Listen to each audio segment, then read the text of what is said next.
Hello, everybody, and welcome to Responsible AI in Action with the Responsible AI Institute, where we are speaking with some of the leading experts in responsible AI and tech.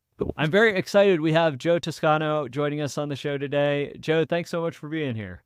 Yeah, thanks for having me. And speaking of AI, anybody watching this, isn't it nice to not have an AI background? It's such like a natural, peaceful background you have Yeah, going on found a there. good set. Yeah. I'm very excited. I'm so pumped that you were down to do this today, Joe. I've had the opportunity to have conversations with you like this before, and I'm very excited to talk about the work that you're doing in the space and talk about essentially how things are evolving, especially from some of the last times that we've discussed. Of course, you are the founder and CEO of DataGrade, so I'm actually wondering if we could start there. What Yeah, does DataGrade do exactly, and why create a company that does this? yeah. Well, to start, why create a company that does this? It's because I've been looking at this data privacy issue for a long time, almost a decade. I've been a public-facing advocate for better changes here and there in the industry, and also discussions about data asset value, things like that. And I believe what we've created is going to enable companies to behave and operate more efficiently, but also responsibly, and longer term be something that consumers can learn about the platforms they're engaging with. The government understands it better as well, so they can make better laws, because right now I think the laws are not super enforceable or based in what the industry is doing. So that was a big reason why I did it. But what it is today, what DataGrade is today, is a reporting platform that helps companies understand the public-facing posture of their data privacy and AI operations, and also helps them assess that of their vendors. That's where we started. We've also had people come in and be interested to use us to explore other companies for M&A purposes. We see a bigger future here, though. What we're building is beyond just a third-party risk type platform and more into a risk intelligence platform, an API that can feed into many different things, whether that's other platforms. We're building the data set rather than the full platform, maybe like a OneTrust might, or a Wistic, or any of those platforms. We build the data that we believe will feed into there. But we also see opportunities in cybersecurity insurance, for example, or IoT risk analysis, where we believe in the future there will be a data grade on the toys that you're purchasing for your kids at Toys R Us. There will be a data grade on the Airbnb that you're visiting, so that you can understand if there's anything in the room or in the house that you're unaware of. So today we're a privacy and AI focused like compliance report system, but long term we see something much bigger here, an opportunity to set a framework and a grade for data risk at scale. Yeah, this is such important work, Joe. As what I'm seeing in organizations that I'm speaking to is that people want to see benchmarks for how they are doing in the creation of their AI and the creation of their data and the storage of their data. Are they doing so responsibly, and what are the metrics that are in place? And it's because of organizations like DataGrade that are really, laying the foundation to be able to create this sort of infrastructure, which I think is only going to be more and more important as this technology continues to rapidly advance. Yeah, 100%. Building something that is compliance focused, strict to the laws today is a good way to, start a business and move things forward, get revenue in the door. You have to have some kind of anchor in today's reality. But yeah, long term, today we're talking about privacy. Tomorrow, somewhat today, but also a lot of tomorrow, we're speaking about AI regulation. But 5 years, 10 years from now, we'll be talking about quantum regulation. Who knows beyond that, right? That's what I learned when I wrote my book, Automating Humanity. It was something that I had to sit back and really think about. What can I write today that if someone picked up in 10 or 20 years would still be worth talking about? It would still be real and relevant. It's a very hard thing to do in technology. And that's, I think, the hardest part about some of this responsible technology conversation is, I think what I've seen over the past 8 years of doing this is that most of the responsible conversation comes in around how compliant you are. But we have this divide of both practitioners and advocates who are really focused on, responsible tech being something much bigger than what compliance does. But yet the only thing that businesses are prepared and willing to buy is compliance solutions. So it's this chicken and egg, and there's not been a great wedge to come in and either bring those two together or help accelerate that larger movement behind responsible tech. I think that goes to show the evidence is showing that we're all really in this process of figuring it out together, from the small organizations to the big tech firms as well. ABC News published an article this week about Meta trying to train its Llama AI on European data despite privacy concerns. And so we're seeing this at even those top levels, that this balancing act. Of course, data privacy regulation is much more stringent in Europe.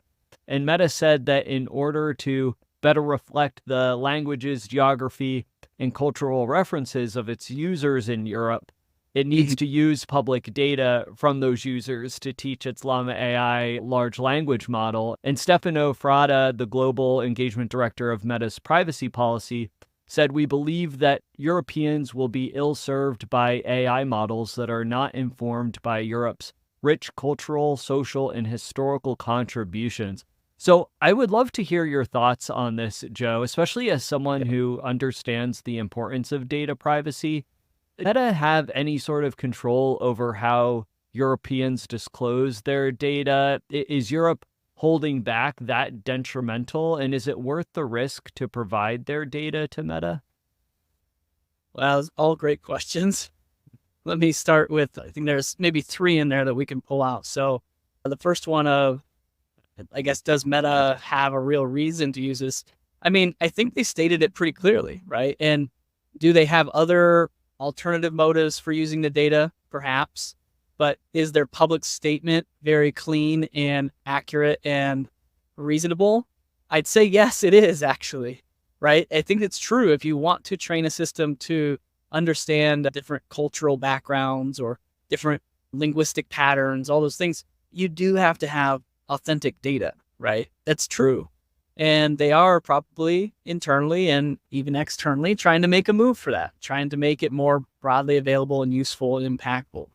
The flip side, though, the question, do they have a right to it? Legally, I suppose we've given them a right to it over time.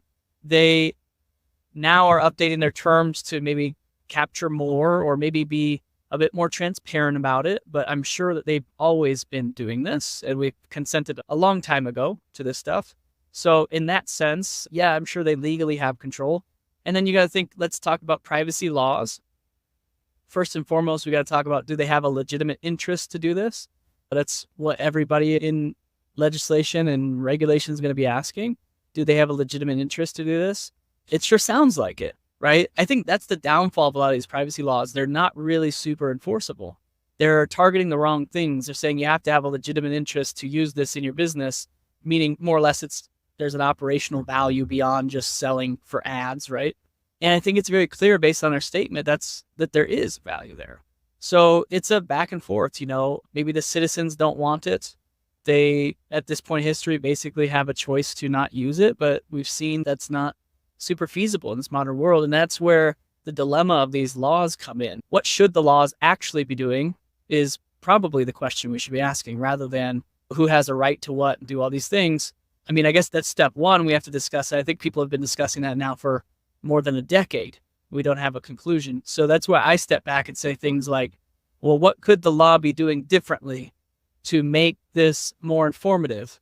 How can we treat law more like for lack of better words, a science experiment? How do we get the information we need to make better laws? And I'd say today, the way that the laws are drafted, it's an outsider's perspective on how to regulate a company without any real roots in how to enforce it.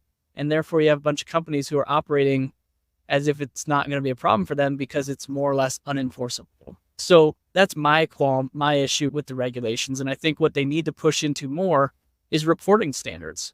Like, why don't we have a system where companies are required by law to annually report what type of data they are collecting, what kind of inferences they are making, at what scale, how much data of each type. We do it for other businesses. For hazardous materials, you have to have a lot of this stuff documented. Why don't we have to do it for data? I don't understand, right? Financial markets, if you consider data to be money, why don't we treat data like money? Why is it not traced in its lineage across time and use cases? And why does it not have to be reported to some kind of auditors? Whether that is the government or it's an independent supervisory authority, as it's mentioned in the GDPR and other laws. I think that has to happen next if we really want to have privacy have any kind of bite. Yeah, you make a really good point, Joe, about regulation and how a lot of times the regulation that's created is kind of coming from speculation and assumption from those outside of Yep. the organizations that are actually going to be using this or having to follow that regulation. It's a really important point, and I think you bring up some crucial steps that organizations or even regulatory bodies could do to keep in mind, especially as we're seeing newer and a variety of different regulations coming out.